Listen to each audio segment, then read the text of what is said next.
Guys, beautiful morning right here on the farm. So I'm African, as you can tell, in Uganda, and I'll be honest with you, one thing that I personally feel and I have seen and experienced is that right here in Africa, farm life is not really appreciated. I feel like people don't appreciate the beauty and the value and the greatness that can actually be attained from farm life. Yeah.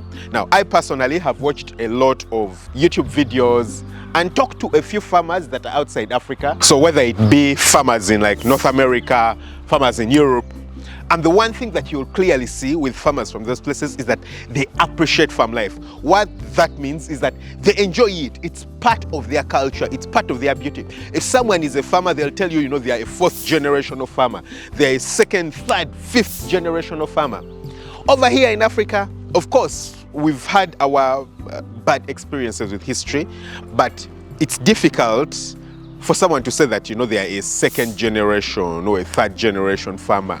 Or even to just say, even if they're a first generation farmer just like me, to say that they appreciate or enjoy it. Now, it's quite crazy that I'm calling myself a first generation farmer because right here in Africa or in Uganda, a lot of us consider ourselves to have been farmers. In fact, most of us when we were in school or growing up in school, in like primary school, when they would ask what our parents are, a lot of us would say, peasant farmer. It's unfortunate that we used to call them peasants. Yeah, I don't know why did we really have to add the word peasant? Anyway, that was it, peasant farmer. Yeah, and that didn't reflect very nicely. But because I'm a farmer and I love this whole farming thing, I make a lot of like content on the internet about farming. So I'll post a lot of stuff on like YouTube, on X about farming, and I get a lot of people in the comments commenting and telling me that, unless you're present on the farm full time, you can't have your farm succeed. I personally, for example, I do have a family that's not present on the farm. Yeah, so they're in the city, which is actually about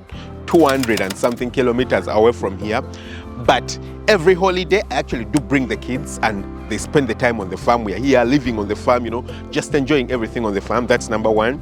Number two, every so often I'm driving to the farm. I'm spending so much time on the farm, yeah, because I know that the farm is my livelihood. It's bringing my money, but I also enjoy spending time on the farm, yeah. Now, the reason why the rest of the family can't, for example, stay on the farm together, for example, with my wife and the kids, is because of the schools. So the schools around are not the very best, and also the kids are still young, so they can't go to boarding school because they are really, really young. But if they could probably go to boarding school, they would have gone to boarding school and we would just be living here on the farm. But it's not like I don't want to live on the farm or I don't appreciate the value or the beauty of living on the farm. Unfortunately, for a lot of other people, living on the farm is just out of the question. Yeah, when you look at a lot of people in the West, a lot of people in like North America, the farmers actually live on their farms. Yeah, they live on their farms. Their farm is their life. Yeah, so they like get up every day. They're doing activities on the farm. They're working on the farm. They're supervising things on the farm, and then they'll go out, get food, come back. They'll take the kids to school, come back. Everyone is on the farm. Yeah, and I believe that's one of the reasons why it's easy for them to, pass on the farming thing to their families, because the children grow up appreciating the farm work.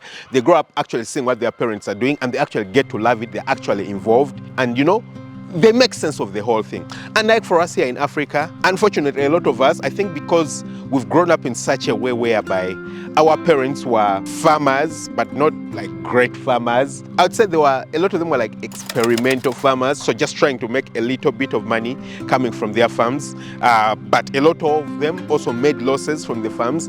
They made it in such a way that farming just looked unattractive for a lot of people. Yeah, farming just stopped looking attractive. It looked like something really terrible. And because of that, people just lost interest in the whole farming thing. So people would rather spend time in the city, just enjoy themselves in the cities, instead of traveling and spending time on the farm. Yeah, they just wouldn't enjoy spending time on the farm. Now, fortunately, I think I would actually call it fortunately, I was born and raised in the city. Yeah, so I didn't like grow up in a very rich I wouldn't even call it an average family, yeah? So you'd probably call it one of those not so good families in the city. Maybe people who are living like in the rural areas would think that we are living a better life, but honestly, I don't think, yeah, having grown up and experienced it, I don't think we're living the very best life. But having grown up that way, I got to properly experience what it means to live in the city. I didn't live like in any luxurious stuff or anything like that. Actually, we're living in the city, like earlier on with my mom, we're living in the city, but the house was a mud and water house in the city. Yeah, interestingly, yeah. But having done that and having grown up in such an area, I got to later appreciate the beauty of rural life, yeah. So now I do spend a lot of my time actually on the farm, as you guys can see. Sun has risen, yeah. It's still very early in the morning, but the sun is quite bright. I get to spend a lot of time on the farm, I mean, in the quietness of the farm, away from the noise, away from the chaos. And honestly, I really, really appreciate the beauty of this. I mean, you guys can see my house over there in the distance. It's a little bit lost in the trees and in the shades. Currently, it's been raining and we've been planting grass. But if you look on the ground, there's a lot of vegetables, yeah? Now, the grass that we planted is also actually growing. It's quite hard for you to appreciate. Now, some of these areas, the grass didn't germinate very well, but I don't know if I can zoom in. So this is the grass that we planted, yeah. So you can see it's growing, this, yeah, and this right here, but it is scattered in between a lot of weeds, and you won't believe what the weeds are. Most of the weeds is actually a vegetable, which is eaten, yeah. So over here we call it dodo, yeah. Dodo I think might be amaranthus in I don't know. That might be it's like scientific name, amaranthus something, yeah, but it's more commonly called amaranthus, yeah. It's a very, very nice vegetable. So this side we had just finished weeding recently, but as you can see, it's already back. On this side, it's much bigger, yeah. Most of it is much bigger. You can see what it looks like, yeah. All of this, yeah. And in between there, we do have grass. We actually do have the grass growing. I do have someone who is helping me dig. Now, you guys may not see him. He's quite in the distance, yeah. He's digging to, you know, try and clear up the weeds and things like that. He just comes every day to help and clear that, and we're going to have like a very nice lawn right here, yeah. Hopefully by the end of the rainy season, the grass will have like properly taken root and it will slowly be spreading, and you know, we're going to have a very, very nice green area here for the kids to come and play and enjoy, and for me to sit and just enjoy myself outside here. But the one thing that I actually do appreciate is the beauty that comes from the fact that a weed is actually food, yeah. So people who are in like the cities are struggling. They're looking for food. I mean, really, really looking for food. Now, of course, people in rural areas, even here too, also sometimes struggle to look for food. I believe that's the reason why a lot of people actually do run out from the rural areas to go to the cities, because first of all, I do believe like it's a mindset problem, yeah. So if you think that you can only perform well and have a good life when you're living in the city, then your ability to think of creative ways to actually make money when you're living in a rural area actually diminishes, yeah. So you'll just sit down and you'll be casual. You're just telling yourself, you know, it's not possible to make money from here. It's not possible to, you know, do anything sensible from here. It's just not possible. And just like that, you just end up doing nothing, yeah. And you end up suffering. Then you end up starting to exalt the city life and, you know, forget about the beauty that actually comes from, you know, the rural life, the beautiful life that we are living here, yeah. I honestly feel like this is really beautiful life, and if we could just exalt it and enjoy it, we would actually be having a really, really great time, yeah. You can have a great time in things like this, yeah. So as you guys can see, you know, just walking around in the greenery, occasionally if I want to eat food, I can just enter the plantation, you know, get myself some matoke. I do have bananas inside here. We call it matoke here in my country. Recently we had a very terrible dry season, and then after that we had very strong rains, so they threw a lot of the bananas down. If you guys can see, can you see that? Yeah, so a lot of, can you see that? A lot of like the bananas fell down, as you can see. So a lot of them are like just starting to sprout, and they're just going to like start putting on fruit probably a little bit later on. This is a guava tree. Yeah, so you can just move around and get some guavas. Very beautiful. When I want to eat cassava, so occasionally we scatter 1 or 2 plants of cassava inside here. So this is like a cassava plant. We have a few of them. I mean, there's one here. We have a few of them inside the garden. And all that is food. I mean, it's food, beautiful food that we actually do appreciate, yeah? And it just makes living on the farm beautiful, yeah? But the other added thing is that the stuff that comes from the farm is actually, I would say, more expensive Yeah, certainly more expensive. Like for me here in a rural area, because there's much less competition when it does come to the business side of things. The people who actually do live in the cities, the people who are living, in the more urban centers, everyone is targeting such places. So you'll actually find a lot of like poultry farms closer to such areas.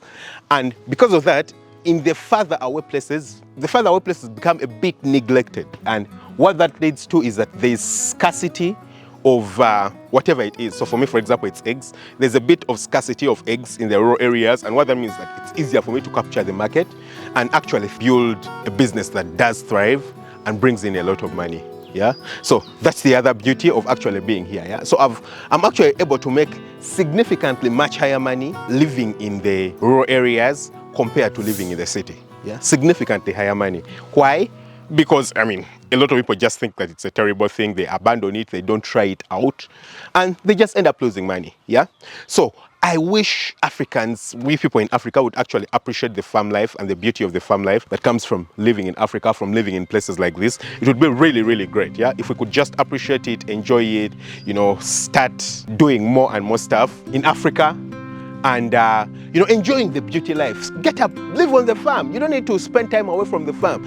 This thing of complaining every day that, hey, the farm won't succeed if you're not there. Why aren't you being there? Yeah, why are you spending time in the city? Now I understand if you're probably having 2 jobs, yeah, and you probably have to first utilize your other job to get money and invest in the farm. But once you invest in the farm, why would you go away from the farm? Why do you want to go and live in the city? Now, unless you must be in the city, so maybe you have kids and things like that, and they have to go to school, and if the farm is your primary source of income, then maybe only one of you, maybe the mother or the father, could spend their time there. The other one spends time on the farm occasionally, just to make sure that it thrives and you enjoy the beauty of it, yeah? Because it can actually make you money, yeah? It can make you money, and it's actually beautiful, yeah? A lot of people in the West, and not just in the West, but a lot of people would admire to live on the farm, to enjoy the beauty and, just thrive on the farm. But a lot of us throw it away because we are thinking, oh, it's just a farm, yeah? So let's appreciate the beauty that comes from, farm life. You can actually thrive, make a lot of money, and actually live a beautiful, calm life on a farm. I hope I've made a lot of sense for you guys, and I hope a lot of people are going to be picking this up and taking it up. Don't forget to hit the subscribe button, smash the notification bell, and if you're the kind of person who actually wants to start a farm and live on a farm like I do, come on, check out the Farm Up Academy. I've made a course, which is the Farm Up Academy, where I train anyone how to start and build a profitable poultry farm that makes you anything between $5,000 to $15,000 every month, and even much more. And all the skills are in there. You want to get to the point where you can comfortably live on a farm.